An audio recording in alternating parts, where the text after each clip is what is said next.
रेत के समंदर से निकलकर आधुनिकता के शिखर तक पहुंचने वाली एक ऐसी अनूठी गाथा, जहां 450 वर्षों का शौर्य, बेजोड़ साहित्य और दूरदर्शी सोच एक साथ धड़कते हैं।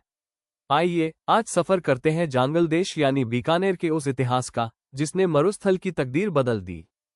इस गौरवशाली सफर की शुरुआत होती है साल 1465 में, जब राव बीका जी ने मरुस्थल के इस आंचल में एक नए साम्राज्य की नींव रखी।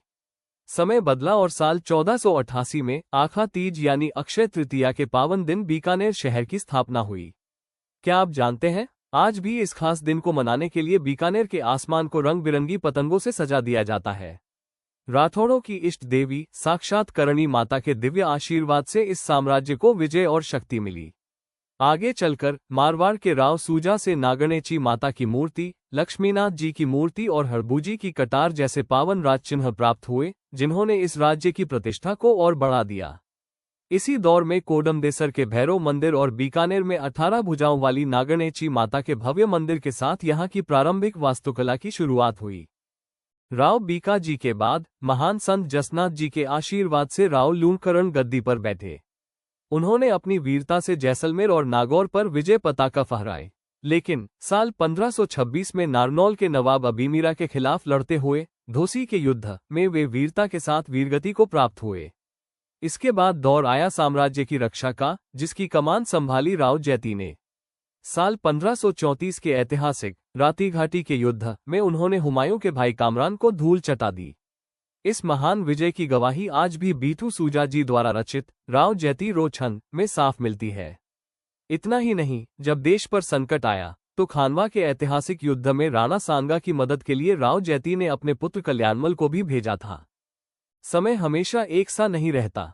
पहेबा के युद्ध में राव जैती की मृत्यु के बाद बीकानेर को एक नई कूटनीतिक दिशा की जरूरत थी। तब राव कल्याणमल ने सूझबूझ दिखाते हुए साल 1544 के गिरी सुमेल युद्ध में शेरशाह सूरी का साथ दिया और बीकानेर पर अपना अधिकार पुनः प्राप्त किया।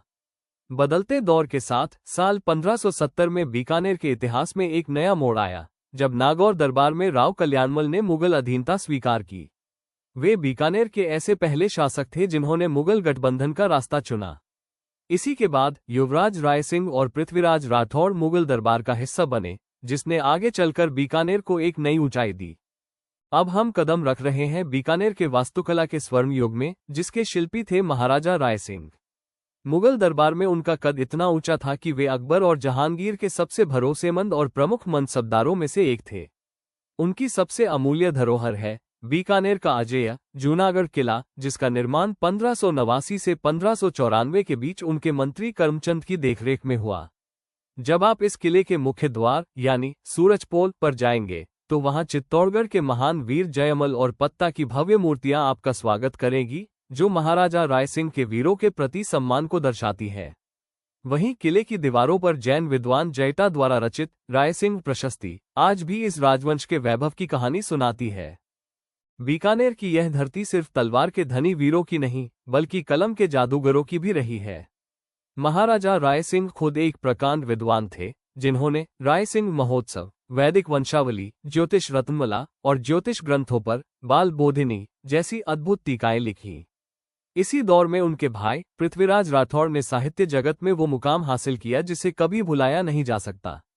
अकबर के दरबारी रहे पृथ्वीराज जी ने गागरोन की जागीर में बैठकर वेली कृष्ण रुक्मणी री जैसी कालजयी रचना लिखी। इस ग्रंथ की महानता का अंदाजा आप इसी बात से लगा सकते हैं कि महान कवि दुर्सा आड़ा ने इसे 5वां वेद कहकर पुकारा था। इनके अलावा दशम भागवत रा दोहा और गंगा लहरी भी उनकी अनमोल कृतियां हैं। इतिहास ने बीकानेर को एक नहीं बल्कि दो कर्ण दिए हैं। आइए इनका एक छोटा सा विश्लेषण करते हैं। पहले हैं राव लूणकरण, जिन्हें विद्वान बीटू सूजा ने अपनी अत्यधिक दानशीलता और रणकौशल के कारण कलयुग का कर्ण कहा।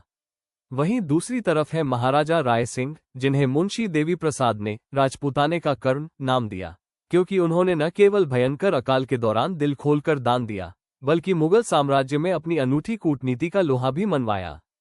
अब बात करते हैं महाराजा कर्ण सिंह की, जिनके समय सीमाओं की रक्षा सर्वोपरि थी।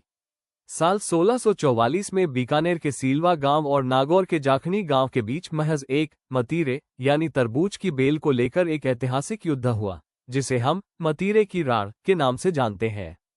इस अनोखे सीमा विवाद में कर्ण सिंह जी ने नागौर को पराजित किया। यही नहीं, जब औरंगजेब के अटक अभियान के दौरान संकट आया, तब कर्ण सिंह जी के अदम्य साहस को देखकर राजपूताना के अन्य शासकों ने उन्हें जांगलधर बादशाह की सर्वोच्च उपाधि से नवाजा। साहित्य में भी उनका योगदान अतुलनीय था। उन्होंने खुद साहित्य कल्पद्रुम की रचना की और उनके दरबार को गंगाधर मैथिल और होसिक भट्ट जैसे महान विद्वान सुशोभित करते थे। महाराजा अनूप सिंह के शासनकाल में बीकानेर का सांस्कृतिक वैभव अपने चरमोत्कर्ष पर पहुंच गया। उनकी सैन्य सफलताओं से खुश होकर औरंगजेब ने उन्हें माही मरातब की ऊंची उपाधि दी थी। लेकिन उनका सबसे महान कार्य था हिंदू संस्कृति की रक्षा। दक्षिण भारत के अभियानों के दौरान उन्होंने अनगिनत अनमोल हिंदू मूर्तियों को नष्ट होने से बचाया और उन्हें ससम्मान बीकानेर लाकर 33 करोड़ देवी देवताओं के मंदिर में स्थापित करवाया। यहाँ सिंह पर सवार हेरम गणपति की मूर्ति वाकई अद्वितीय है। उन्होंने अनूप संस्कृत पुस्तकालय की स्थापना कर दक्षिण से लाए गए दुर्लभ संस्कृत ग्रंथों और महाराणा कुंभा के संगीत ग्रंथों का एक अनूठा संकलन तैयार किया। वे स्वयं अनूप विवेक और अनुपोदय जैसी कृतियों के रचयिता थे। उनके दरबार में कला का एक पूरा वृक्ष फला फूला। जहां भाव भट्ट जी ने संगीत अनूप अंकुश और अनूप संगीत रत्नाकर जैसे महान संगीत ग्रंथों की रचना की, वहीं अनंत भट्ट ने तीरथ रत्नाकर, गार्डन वीरभान ने कुंवर अनूप सिंह रीवेली और उदय चंद्र ने पांडित्य दर्पण लिखकर साहित्य को समृद्ध किया।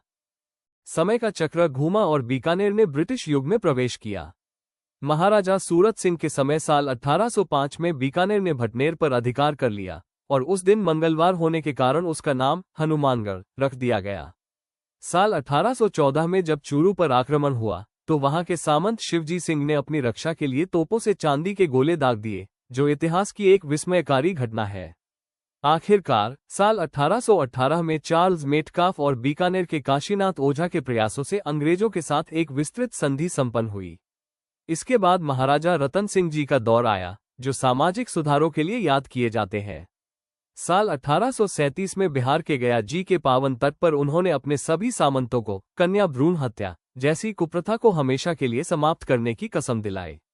उन्हीं के काल में दयालदास जी ने बीकानेर राठौड़ा ख्यात जैसा महत्वपूर्ण ऐतिहासिक ग्रंथ लिखा। अब हम बात कर रहे हैं आधुनिक बीकानेर के निर्माता दूरदर्शी महाराजा गंगा सिंह जी की। वैश्विक कूटनीति में उनका नाम इतना बड़ा था कि उन्होंने 1919 के पेरिस शांति सम्मेलन में भाग लिया और वे चैम्बर ऑफ प्रिंसेस यानी नरेंद्र मंडल के प्रथम चांसलर बने। वे इकलौते ऐसे भारतीय शासक थे जिन्होंने तीनों गोलमेज सम्मेलनों में हिस्सा लिया। सैन्य क्षेत्र में उन्होंने ऊंटों की एक अनूठी सेना गंगा रिसाला का गठन किया, जिसने चीन के बॉक्सर विद्रोह को दबाने में अहम भूमिका निभाई। वे शिक्षा और संस्कृति के इतने बड़े पारखी थे कि साल 1916 में बनारस हिंदू विश्वविद्यालय BHU की स्थापना के लिए उन्होंने सबसे बड़ी आर्थिक सहायता दी थी। जब साल 1899 में छप्पनिया अकाल पड़ा तो उनके बेहतरीन प्रबंधन के लिए उन्हें केसर-ए-हिंद की उपाधि दी गई। उन्होंने ही लालगढ़ पैलेस का निर्माण करवाया और गोगामेड़ी व रामदेवरा के मंदिरों को उनका वर्तमान भव्य स्वरूप दिया। लेकिन उनका सबसे युगांतरकारी कार्य था साल 1927 की गंगनहर परियोजना। इंजीनियर कंवर सेन के निर्देशन में बनी इस नहर का उद्घाटन खुद तत्कालीन गवर्नर जनरल लॉर्ड इरविन ने शिवपुरी हेड पर किया था। इस एक कदम ने छप्पनिया अकाल से जूझ रहे जांगल देश की सूखी धरती को हमेशा के लिए हरी भरी कृषि समृद्धि से सराबोर कर दिया। इसीलिए उन्हें प्रेम से राजस्थान का भागीरथ कहा जाता है। तो दोस्तों, ये है बीकानेर की वो शानदार विरासत जो आज भी जिंदा है। अभेद्य वास्तुकला, राव बीकाजी के शुरुआती मंदिरों से लेकर रायसिंह के अजेय जूनागढ़ और भव्य लालगढ़ पैलेस तक मरुस्थलीय कला का बेजोड़ विकास। अमर साहित्य, पृथ्वीराज राठौड़ की अद्भुत कविताओं और अनूप संस्कृत पुस्तकालय के जरिए हमारी संस्कृति का विश्वस्तरीय संरक्षण। प्रगतिशील दृष्टिकोण, समय के साथ कूटनीतिक संधियां और गंगनहर के जरिए मरुस्थल में आधुनिकता का अभूतपूर्व संगम।